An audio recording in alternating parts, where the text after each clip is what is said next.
시간 우리 같이 주님을 찬양합시다.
진리와 생명 되신 주님을 찬양합시다.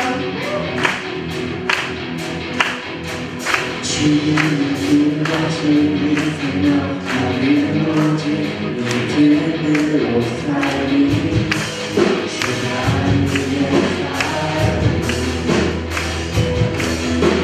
주님 주님과 주님 생명 나는 오직 믿음으로 살리 주님의 살리 함께 찬양합시다.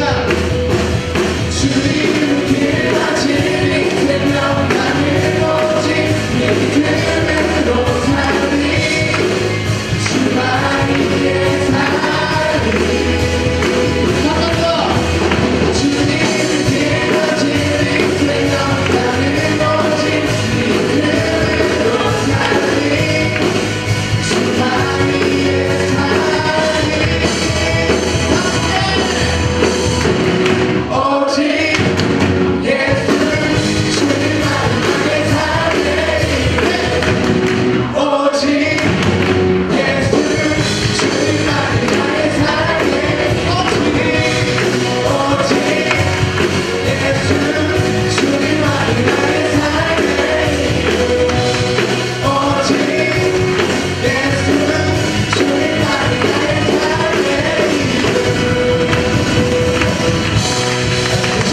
주님께 감사와 찬양을 올려드립시다. 여러분 주님을 찬양하기 소망하십니까? 우리 시간 다 같이 찬양하실 때에는 찬양의 가사 하나하나를 묵상했으면 좋겠습니다. 세상은 어떤 시련이 많고 또 고난이 많습니다. 그리고 또한 예수님을 믿는 게 세상으로 살 때는 정말 그게 힘든 일인 줄 모두 알고 있을 것입니다. 하지만 우리가 그 고난을 이겨내고 어떤 역경 속에서도 주님을 찾게 되면은 우리 안에 영적인 성장이 일어날 줄 믿습니다. 우리 찬양하면서 그리고 또 예배를 드리면서 정말 치료해 주시는 하나님 그리고 우리를 위로해 주시는 하나님을 경험하길 원합니다.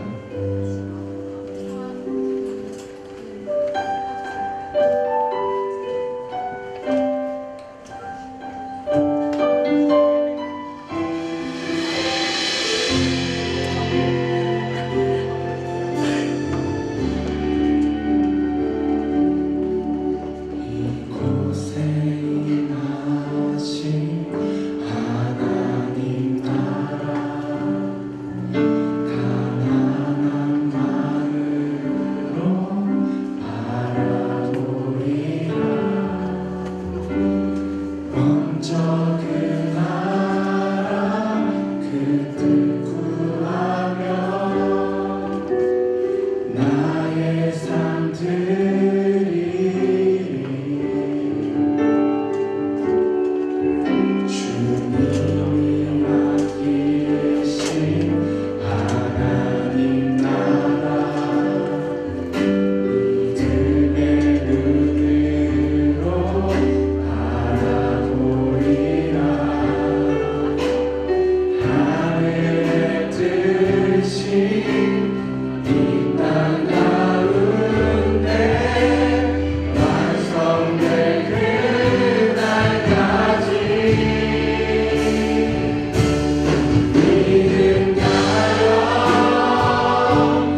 나를 부르실 때 믿음으로 걸어가리.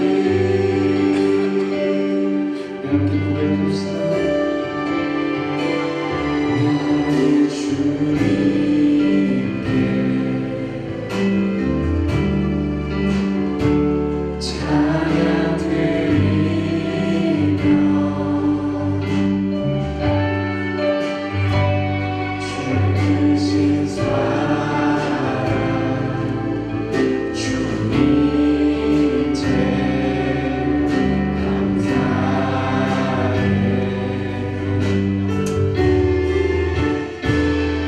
어둠 속에 찾아오십시오.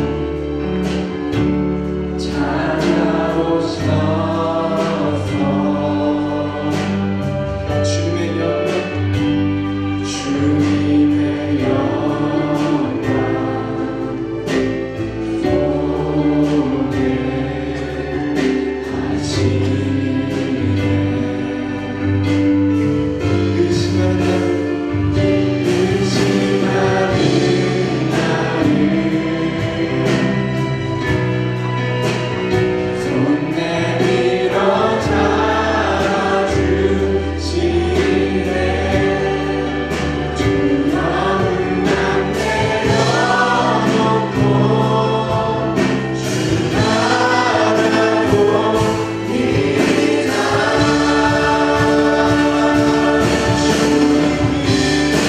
주님을 보게 하소서. 나를 붙드소서. 내 뜻과 내 생각 내려놓고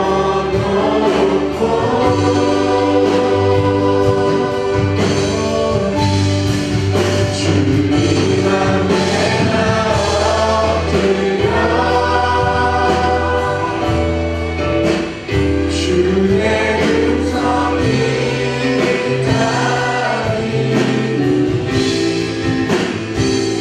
나를 부르실 때 믿음으로 걸어가니. 우리 함께 다시 한번 찬양합시다. 주님을 보게 주님을 보게 하소서. 나를 붙드소서.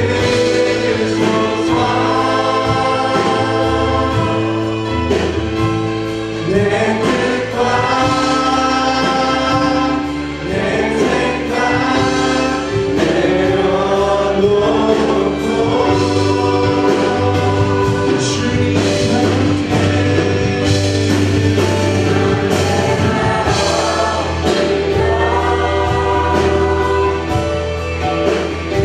주의 음성 기다리니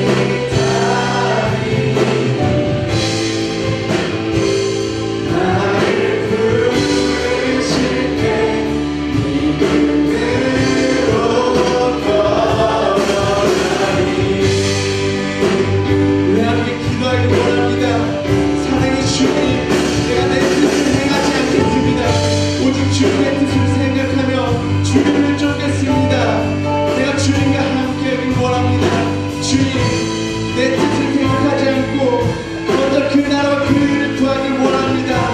주님 나와 함께하여 주옵소서. 우리 함께 같이 기도합시다. 주님, 내가 주님 앞에 나가기 원합니다. 아버지 하나님, 주님의 뜻을 구하겠습니다. 아버지 하나님, 내 뜻보다 주님의 뜻을 구하기 원합니다. 아버지 하나님, 내가 주님과 함께하기 원합니다. 아버지 하나님, 나를 동행하여 주옵소서.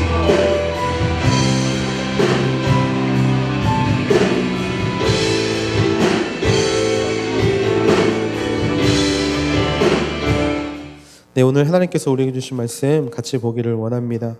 베드로전서 4장 12절에서 19절까지 말씀입니다. 베드로전서 4장 12절에서 19절까지 말씀 네, 제가 한 절, 여러분이 한 절 교독하시고 마지막 19절 말씀 함께 합독하도록 하겠습니다. 사랑하는 사람들이여, 여러분을 시험하려고 오는 불같은 시험이 있더라도 무슨 이상한 일이 여러분에게 일어난 것처럼 여기지 말고 오히려 여러분이 그리스도의 고난에 참여하게 된 것을 기뻐하십시오. 이는 그분의 영광이 나타날 때 여러분이 크게 기뻐하고 즐거워하게 하려는 것입니다. 여러분이 그리스도의 이름으로 인해 모욕을 당하면 여러분은 복 있는 사람들입니다. 이는 영광의 영, 곧 하나님의 영이 여러분 위에 계시기 때문입니다. 여러분 가운데 누구라도 살인하는 사람이나 도둑질하는 사람이나 범죄하는 사람이나 다른 사람의 일에 참견하는 사람으로 인해 고난을 받지 않도록 하십시오.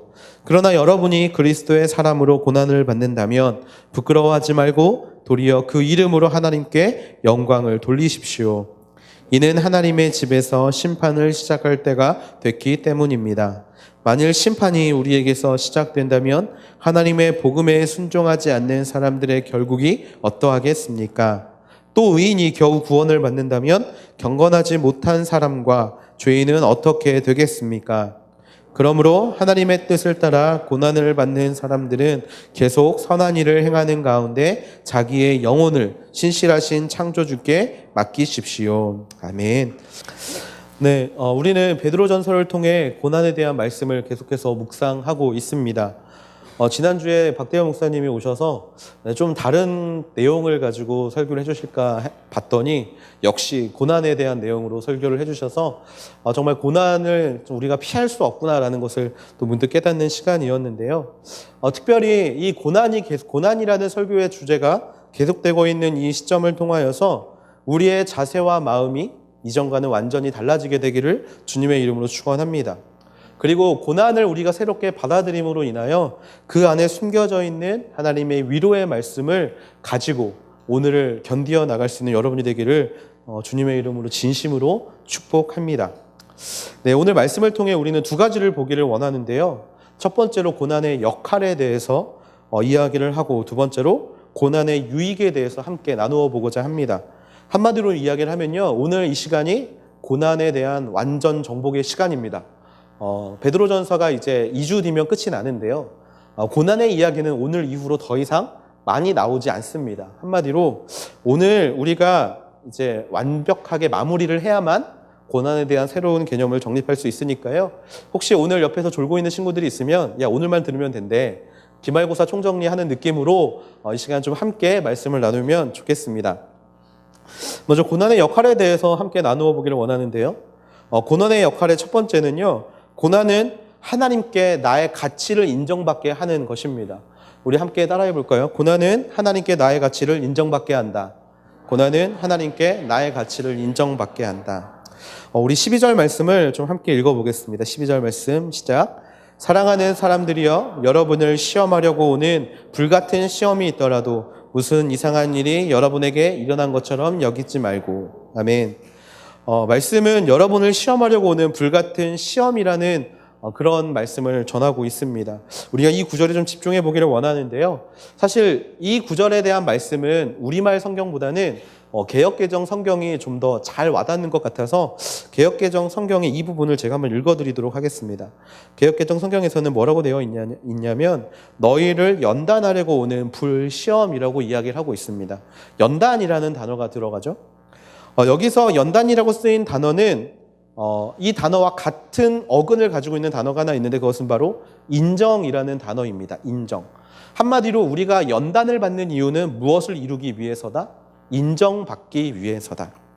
이 연단과 인정이라고 쓰이는 단어는 이 단어의 시작은요, 어디에서 시작이 됐냐면 로마 시대 때 동전을 만드는 행위에서 이 단어가 파생이 되었습니다.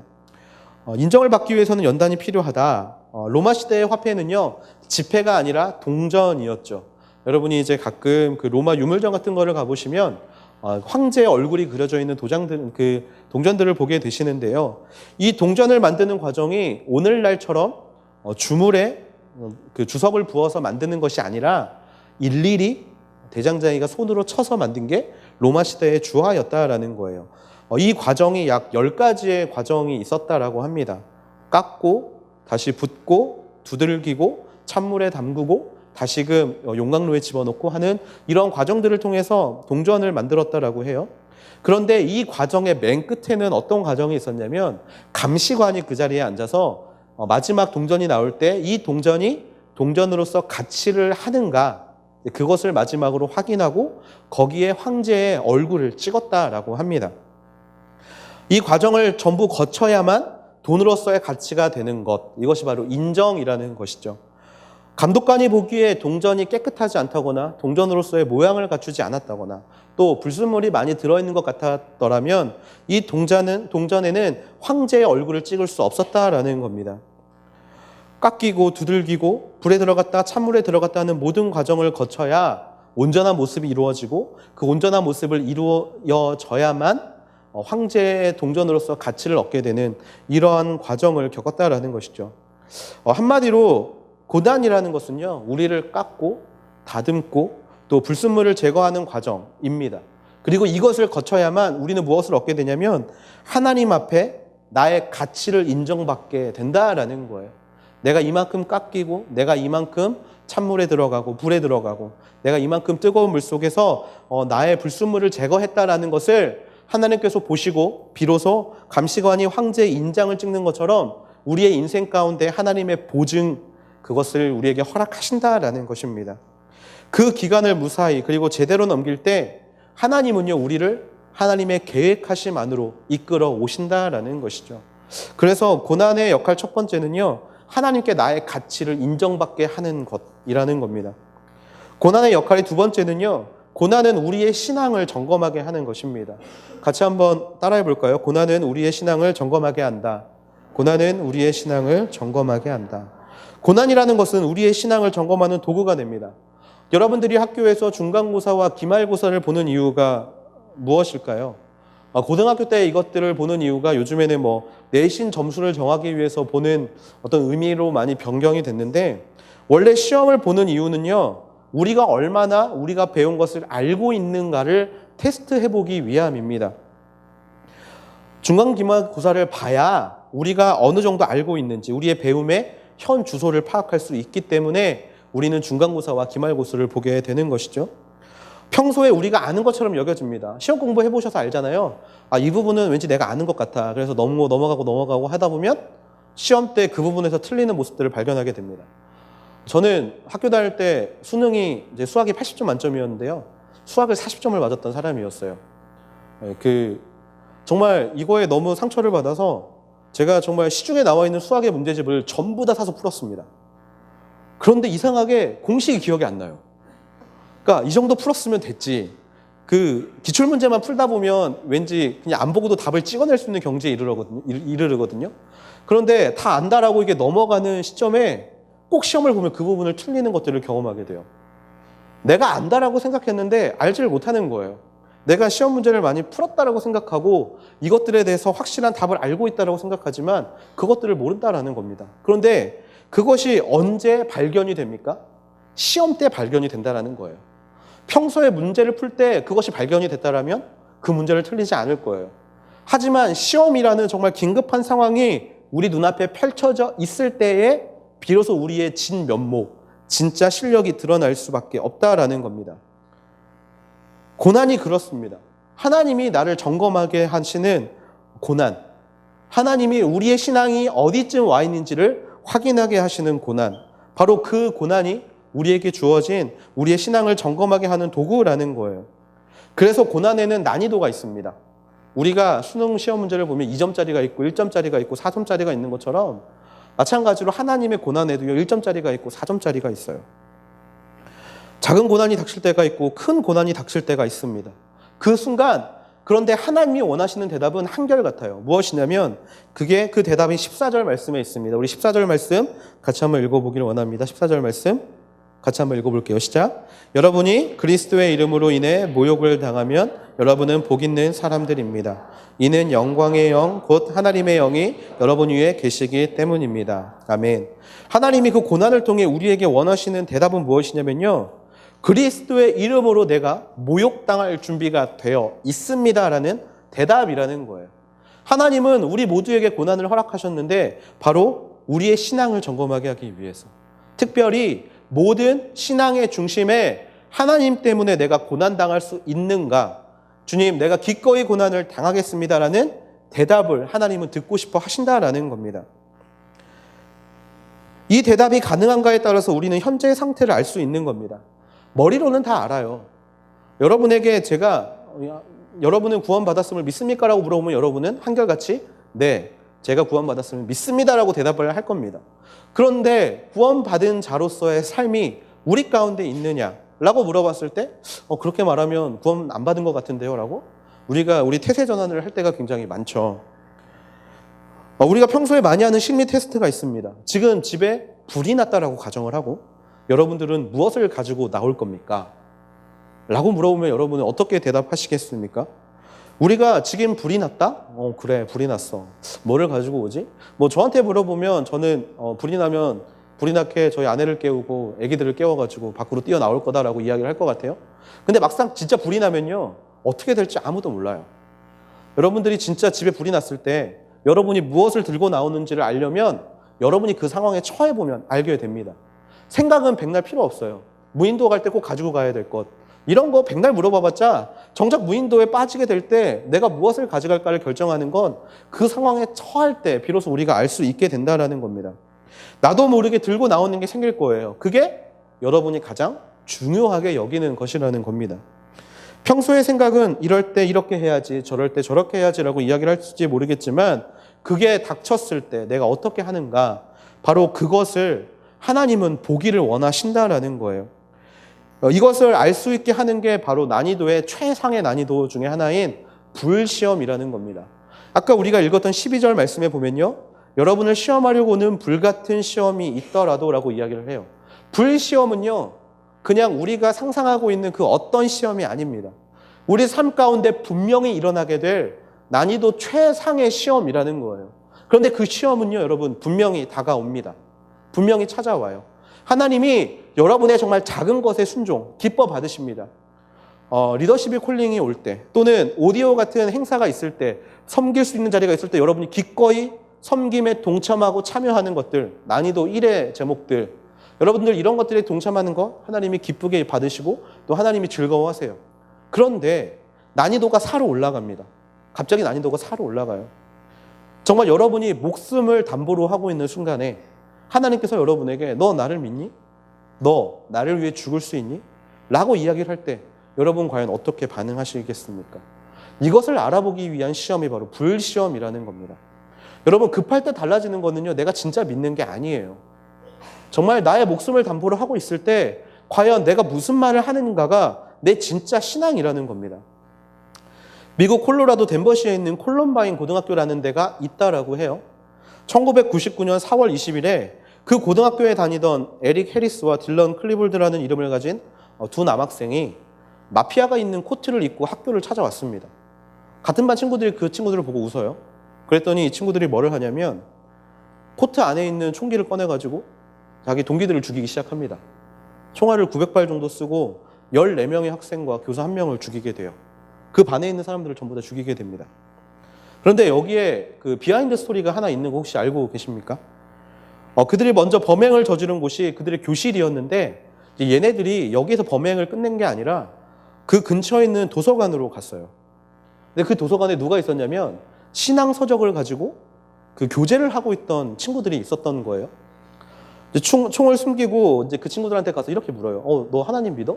그랬더니 거기 앉아있던 남학생이 우리는 하나님 믿어 라고 이야기를 하니까 동시에 총을 꺼내서 그 사람을 죽이기 시작한 거예요.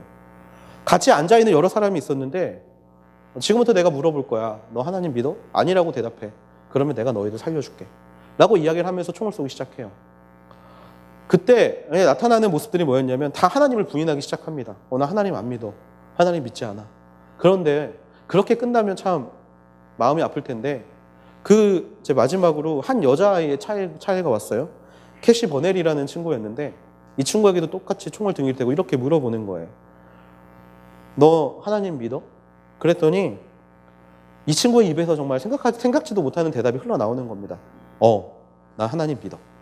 그러니까 이제 이 사람이 범인이 화가 난 거예요. 하나님 믿는다고? 너 죽고 싶어? 내가 너 죽였으면 좋겠어? 다시 한번 물어볼게. 너 하나님 믿어? 그랬더니 이 친구가 거기에 또 대답을 하는 거예요. 나 하나님 믿어. 그리고 나는 너희들이 지금이라도 돌이켜서 너희가 믿지 않는 그 하나님 앞으로 그 길을 따라 돌아왔으면 좋겠어. 라고 말을 하고 동시에 총을 맞아 순교를 합니다. 그 말을 듣고 정말 수많은 사람들이 하나님 앞에 돌아오는 역사가 일어났었어요. Yes, I believe in Jesus라는 어떤 그런 티셔츠가 굉장히 불티나게 팔렸고요. 이제 그 사건을 통해서 많은 사람들이 영적 각성을 하는 계기가 되었던 사건이 하나 있었습니다. 제가 이 뉴스를 본 게 고등학교 2학년 때였어요. 고등학교 2학년 때. 한창 학교에 있는 기독교 중창단 활동을 할 때였어요. 한창. 그러면서 스스로에게 이렇게 물어본 거예요. 나는 과연 이러한 상황에서 하나님을 믿겠다라고 이야기를 할 수 있을까? 그런데 나온 결론은 뭐였냐면요. 이런 사건이 일어나지 않도록 기도해야겠다. 무섭잖아요, 되게. 그런 사건이 일어나는 게 무섭잖아요. 똑같은 생각을 언제 했냐면 제가 신대원에 들어갈 때 똑같은 생각을 한번 했습니다. 하나님, 저도 선교의 비전이 좀 있기 때문에 하나님, 제가 선교지에 나와서 만약에 네가 너의 신앙을 부인하면 내가 너를 살려주겠다라고 이야기를 할 때 하나님을 부인하지 않을 마음이 제 안에 있는지 하나님 좀 제 마음을 좀 돌이켜달라고 기도하는데 대답이 똑같아요. 그런 일이 일어나지 않도록 기도해야겠다. 사실 저도 잘 모르겠어요. 왜? 닥치지 않은 문제이기 때문에. 그런데요, 이러한 것들이 우리 눈앞에 펼쳐질 수 있다라는 겁니다. 하나님이 우리에게 불시험을 허락하시는 이유는요, 그 순간 가운데 변치 않는 하나님을 향한 신앙을 보고 싶어 하신다라는 거예요. 그리고 베드로가 이 베드로전서를 쓴 시대가 바로 그런 시대였다라는 겁니다. 하나님을 믿는다라고 이야기를 하면 잡아다가 원형 경기장에서 사자와 시합을 시키고 그 사람들을 정말 십자가에 태워 죽이고 하는 사건들이 만연하게 일어났던 시대였다라는 거예요. 그런 시련을 통해서 우리의 현 주소, 신앙의 현 주소를 하나님은 보여주기를 원하신다라는 거예요. 여러분은 어떻습니까? 여러분 앞에 이런 신앙의 어떤 시험이 펼쳐질 때 여러분이 과연 그 가운데 그래, 나는 이 시험을 담대하게, 담담하게 견딜 수 있어라고 여러분들 고백하실 수 있으시겠습니까? 그래서 고난이 필요한 거예요. 여러분, 갑자기 100이라는 고통을 당하는 건 너무나 어렵습니다. 여러분, 출산을 하러 가시면요, 이제 곧 결혼하고 출산을 하시겠지만, 출산을 하러 가면,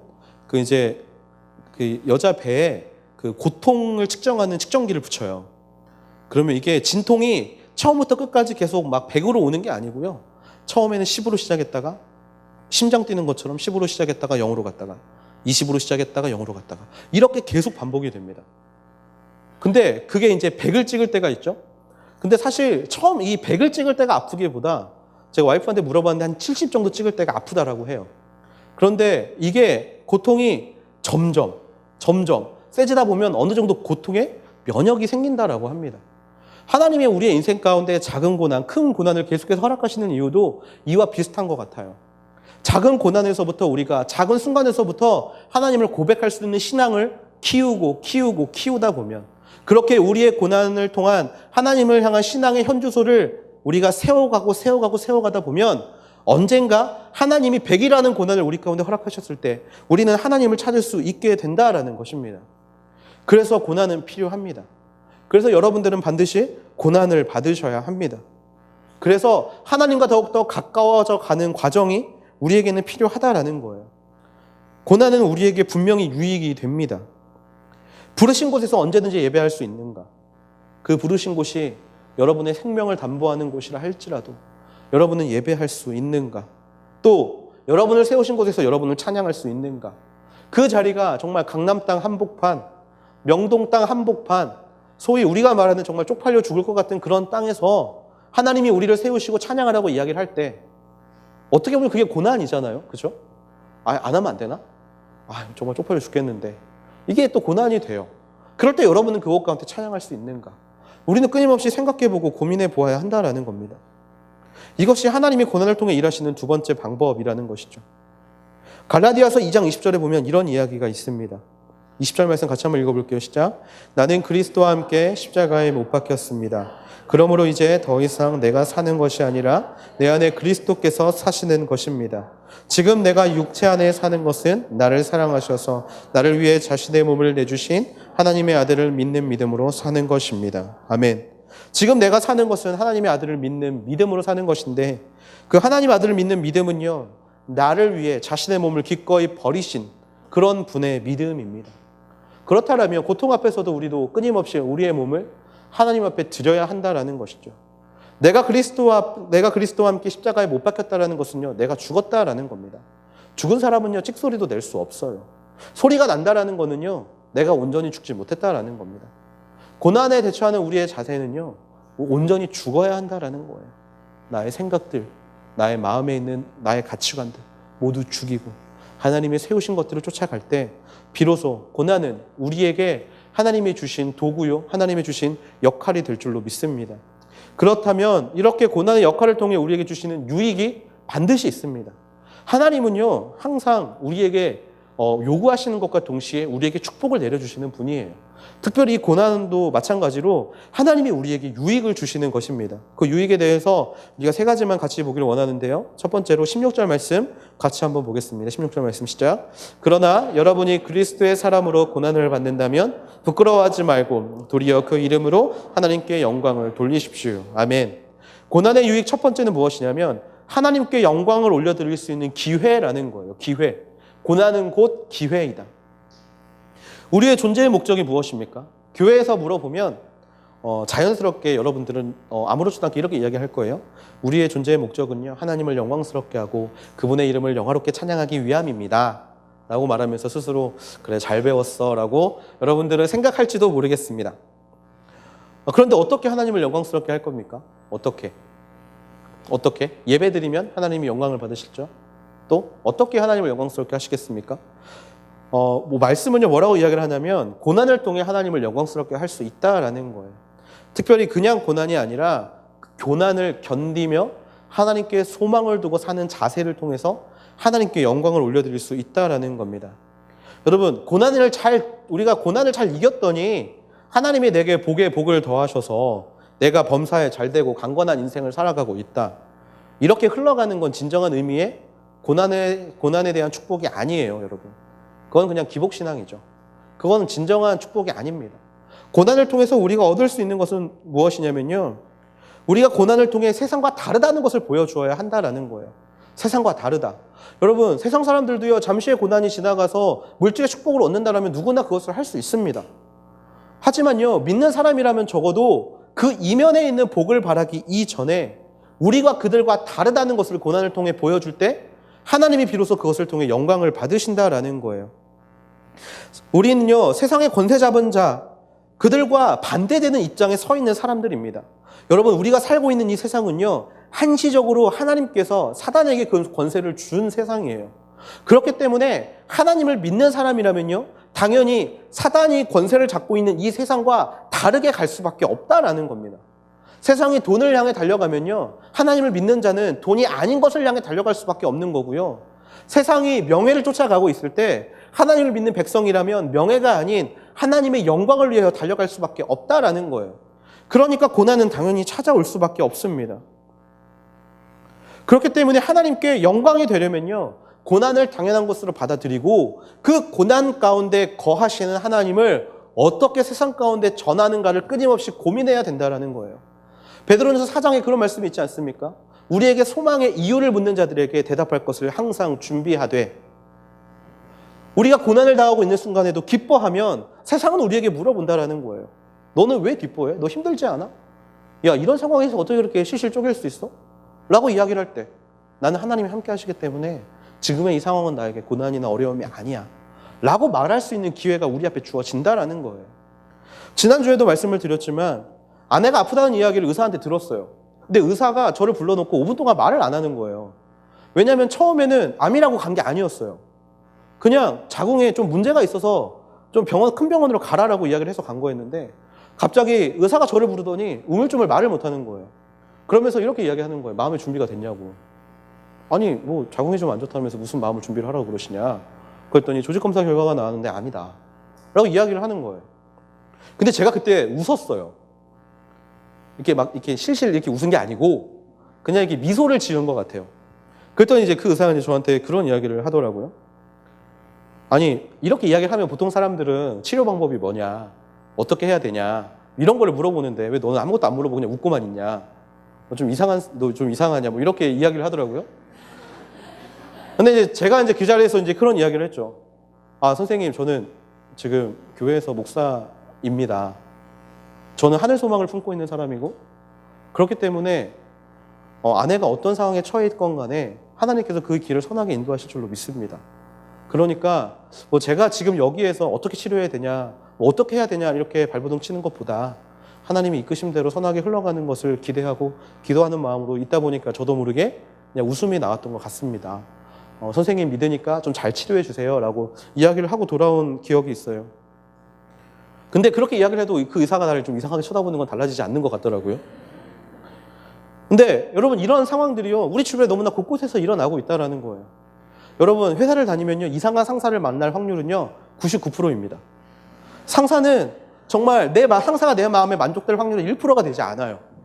특별히 여러분, 이제 청년부에 가서 아웃리치를 가게 될 때 이거를 정말 100번 공감하는 시기가 옵니다. 어떤 일이 있냐면, 아웃리치를 가고 싶어서 이제 내 휴가를 이제 빼잖아요. 근데 여러분, 신입들은 휴가 빼는데 굉장한 제약들이 있어요. 신입들은요, 지금 고개 끄덕이는 이 청년들이 좀 있는데, 이 신입들은 휴가를 빼는 게 내 맘대로 뺄 수가 없습니다. 그리고 이상하게 내가 교회 아웃리치를 가기 위해서 휴가를 뺀다라고 하면요, 이상하게 태클이 많이 들어와요. 안 돼. 어디? 막 이러면서 그날을 못 가게 합니다. 특별한 일이 있는 것도 아닌데, 근데 재미있는 건요, 믿는 사람들이 더해요. 야, 나도 교회 다녀. 야, 아웃리치 안 가도 돼. 야, 그 시간에 차라리 이렇게 회사로 아웃리치 와. 막 이러면서 그냥 더 괴롭히고 더 못 살게 굴어요. 여러분, 그때 우리가 하나님 앞에 어떻게 나아갈 겁니까? 그들에게 무엇을 전합니까? 아니, 휴가는 내 고유 권한인데 당신이 뭔데 쓰라 마라 하느냐 라고 그들과 싸우시겠습니까? 그런 상황들은 우리 앞에 펼쳐질 만한 일이고 분명히 펼쳐질 일이라는 거예요. 그때마다 우리가 무엇을 해야 되느냐. 그렇게 아무 이유 없이 나를 괴롭히고 그렇게 별다른 의미 없이 나를 공격하는 그 사람들에게 하나님을 보여줘야 한다는 거예요. 그 기회가 하나님께 영광을 올려드릴 수 있는 기회라고 여기고, 오히려 더욱더 감사함으로, 기쁨으로 그 시간을 견뎌야 하는 게 우리가 되어야 한다는 겁니다. 순모임에 와서 아웃리치 가려고 그러는데 우리 리더가 날 못 가게 해. 우리 리더 마음 바꿔달라고 기도 좀 해줘. 왜 나한테 이런 고난을 허락하시지? 이렇게 접근할 게 아니라 어떻게 흘러가건 간에 하나님의 영광이 드러나게 해달라고 기도해달라고, 이렇게 기도하는 모습이 우리의 모습이 되어야 한다는 거죠. 이 청년들이 손해보는 거 많을 겁니다. 그렇게 하나님 앞에 기도함으로 고난 가운데 내 권리를 찾으려고 노력하는 게 아니라 하나님의 인도하심을 찾으려고 노력하는 청년들 손해보는 거 굉장히 많을 겁니다. 하지만 그럴 때 하나님께 영광이 되려면요, 그러한 상황에서 내가 포기하고 하나님에 대한 기쁨으로 그 시간을 잘 넘기게 될 때 우리에게 더 큰 은혜와 감사의 제목으로 반드시 그것들이 돌아오게 된다라는 것이죠. 오히려 그런 기회가 온 것을 감사할 수 있는 우리가 되기를 주님의 이름으로 축원합니다. 고난의 유익이에요. 하나님이 그 시간 가운데 당신을 증거하게 하신 것이 바로 고난의 유익임을 언제나 기억하면서 정말 그 시간에 생색을 내세요. 하나님 이렇게 하라고 해서 나 이렇게 했습니다. 그런데 세상이 참 제 마음대로 흘러가지 않네요. 하나님, 나 이렇게 했으니까 하나님이 책임져 달라고 생색 낼 수 있는 기회입니다. 그 기회를 놓치지 않는 여러분이 되기를 기도합니다. 그리고 그 기회를 잡으십시오. 하나님의 영광을 다른 것, 꼭 특별한 무언가를 하면서 영광을 올려드리려고 하지 말고 삶의 고난의 순간순간마다 하나님께 영광 올려드릴 수 있는 여러분이 되기를 주님의 이름으로 축원합니다. 고난의 유익 두 번째는요, 고난은 우리를 정결하게 하는 도구예요. 고난은 우리를 정결하게 하는 도구. 17절 말씀 같이 한번 보겠습니다. 17절 말씀 시작. 이는 하나님의 집에서 심판을 시작할 때가 됐기 때문입니다. 만일 심판이 우리에게서 시작된다면 하나님의 복음에 순종하지 않는 사람들의 결국이 어떠하겠습니까?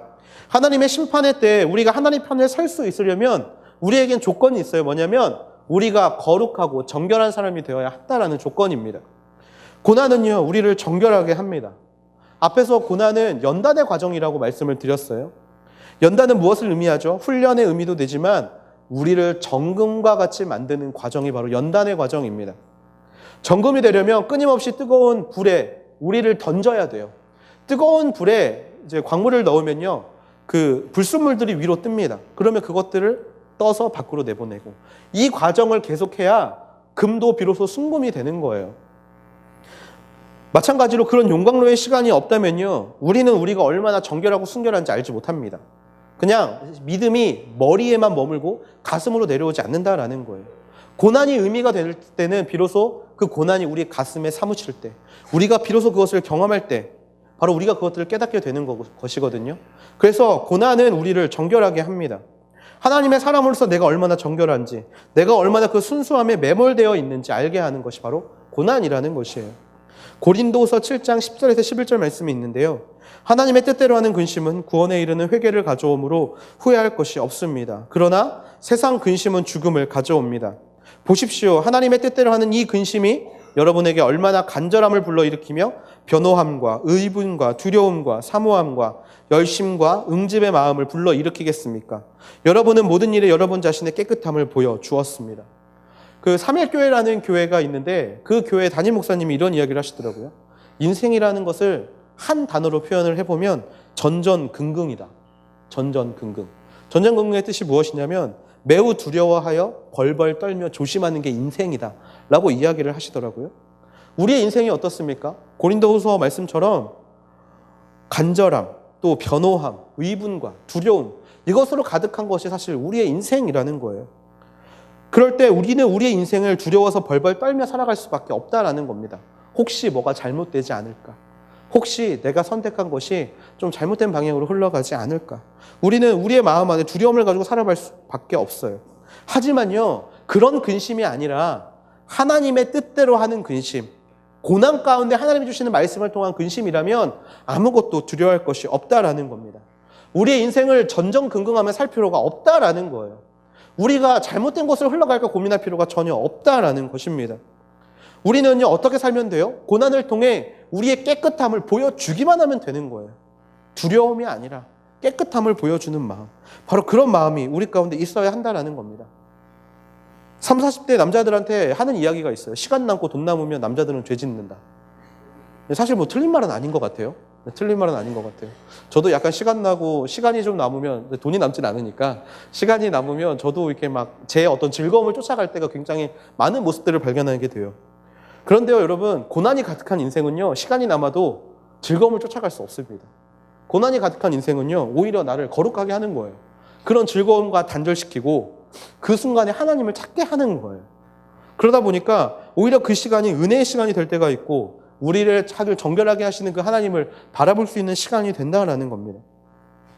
고난은 하나님의 집에서 임하는 심판의 때, 심판에서 살아남을 수 있는 우리에게 심판하면서 살아남을 수 있는 정결함을 분명히 주신다라는 것이죠. 고난의 세 번째 유익은요, 하나님께 자신을 맡기게 하는 것입니다.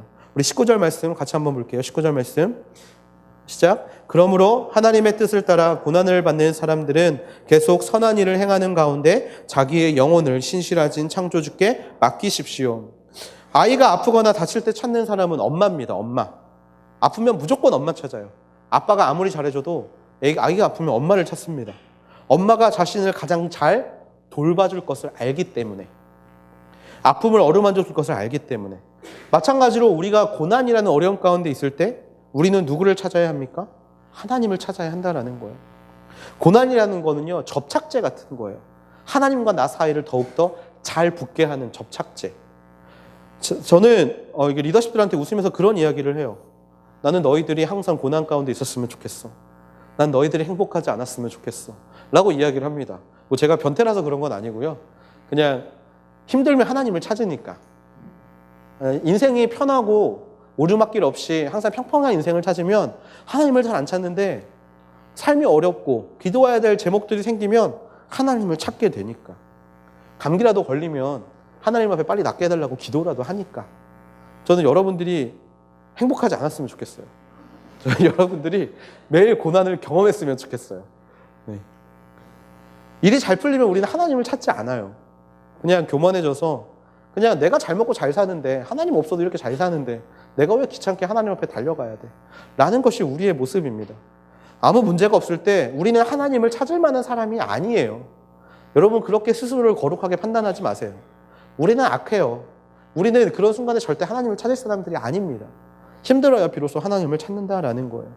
그래서 하나님은요, 고난을 통해서 우리가 우리 자신을 하나님께 맡기게 되기를 원하신다라는 겁니다. 우리가 하나님께 붙잡힌 받은 인생으로 살게 만드신다라는 거예요. 오늘 말씀을 정리하고자 합니다. 고린도 후서 아까 우리가 봤던 것처럼 인생이라는 건 전전긍긍, 정말 너무나 두렵고 어려움 가운데 살 수밖에 없는 것이 바로 인생인 것 같습니다. 그런데 그 인생을 살아가고 있는 우리에게 베드로전서는 항상 한결같은 이야기를 합니다. 고난은 시련이나 어려움이 아니라 우리에게 주어진 축복이라고 이야기합니다. 특별히 하나님의 이름 때문에 받게 되는 고통과 고난은 더욱더 그러하다라고 이야기합니다. 믿지 않는 사람들에게 있어서 고난의 시기는 아무 의미 없는 좌절과 낭망의 시간이겠지만 하나님을 믿는 자들에게 있어서 고난의 시기는요, 전혀 다른 의미로 다가오게 될 줄로 믿습니다. 고난은 하나님께 나의 가치를 인정받게 하는 그런 인정의 시간이고, 또 고난은 현재의 신앙 상태를 점검할 수 있는 그런 도구의 시간이 되는 줄로 믿습니다. 이 고난의 시간을 통하여 우리는 하나님께 영광을 올려드릴 수 있어야 하고요, 또 하나님 앞에서 우리를 정결하게 드릴 수 있어야 하며 하나님께 우리를 맡겨드릴 수 있는, 그렇게 하나님께 붙여질 수 있는 시간이 되어야 할 줄로 믿습니다. 나무를 조각하려면 대패질을 하고 끌질을 하고 사포질을 해야 합니다. 그렇게 모양을 만들어 가야 한다라는 거죠. 이 과정은요, 아픕니다. 힘듭니다. 이 과정은 그냥 이루어지지 않습니다. 하지만요, 이 아픔의 시간이 없이는 결코 아름다운 조각품이 될 수 없습니다. 이 아픔의 과정을 잘 이겨낼 때야 비로소 주인의 마음에 합당한 작품이 된다라는 것. 고난은 우리를 하나님의 작품으로 만들어가는 과정인 줄로 믿습니다. 특별히 이 과정은 결과를 아름답게 하기 위해 꼭 필요한 것임을 믿습니다. 고난의 시간 끝에 분명히 하나님께서 우리의 인생을 어떻게 사용하실지가 드러나게 될 줄로 믿습니다. 이것을 믿는 마음으로 지금 이 순간 고난을 경험하고 있는 여러분들, 또 앞으로 다가올 고난에 두려움에 떨고 계시는 분들, 또 앞으로 고난을 당하실 모든 분들이 정말 이 말씀을 끝까지 붙잡고 고난 가운데 역사하시는 하나님을 바라보게 되는 여러분이 되기를 주님의 이름으로 축원합니다. 불같은 시험이 우리에게 당한다 할지라도 그 순간 가운데 변치 않고 하나님을 붙잡을 수 있는 믿음이 언제나 우리 가운데 넘치게 되기를 주님의 이름으로 축원합니다. 우리 마지막으로 시편 30편 11절 말씀을 같이 읽고 좀 함께 기도하기를 원하는데요. 시편 30편 11절 말씀 같이 한번 읽어보겠습니다. 시작. 주께서 내 슬픔이 춤이 되게 하셨고 내 베옷을 벗기고 기쁨의 옷을 입혀주셨습니다. 아멘. 고난 가운데 슬픔이, 나에게 주어진 그 슬픔이 아름답게 하나님이 사용하시는 기쁨이 될 줄로 믿습니다. 그리고 나의 슬픔의 베옷을 벗기시고 하나님이 친히 입혀주시는 기쁨의 옷으로 말미암아 언제나 하나님께 감사의 찬양을 올려드릴 수 있는 저와 여러분이 되기를 주님의 이름으로 축원합니다. 아멘. 우리 시간에 같이 기도하기를 원하는데요.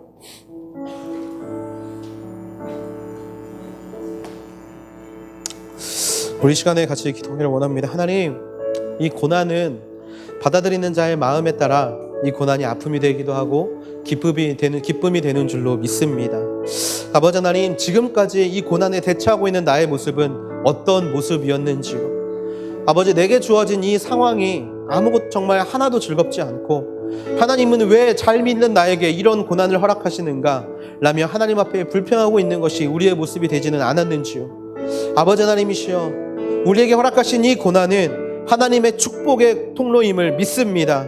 아버지 하나님께서 우리에게 허락하신 이 고난은요, 나를 살게 하는 축복의 통로요, 또 나의 신앙을 점검하게 하는 신앙의 통로임을 믿습니다. 아버지 하나님이시여, 고난은 더 이상 나에게 두려움이 아니라 기쁨이 되는 줄로 믿사오니 그 고통의 기쁨의 시간을 통하여서 하나님을 더욱더 뜨겁게 바라볼 수 있는 우리들이 되게 하여 주시옵소서. 고난 가운데 즐거움을 갖게 하여 주시고 고난 가운데 하나님과 더욱더 붙어있는 삶을 살 수 있는 우리들이 되게 하여 주시며 고난 가운데 말씀하시는 하나님을 더욱더 뜨겁게 찾을 수 있는 하나님의 거룩한 자녀가 되게 하여 주시옵소서. 우리 시간에 그 고난에 대하여 하나님 앞에 그렇게 믿고자 결단하며 달려가고 싶은 자들, 이 시간에 두 손을 들고 주여 한번 부르시고 통성으로 기도함으로 나아가시길 원합니다. 주여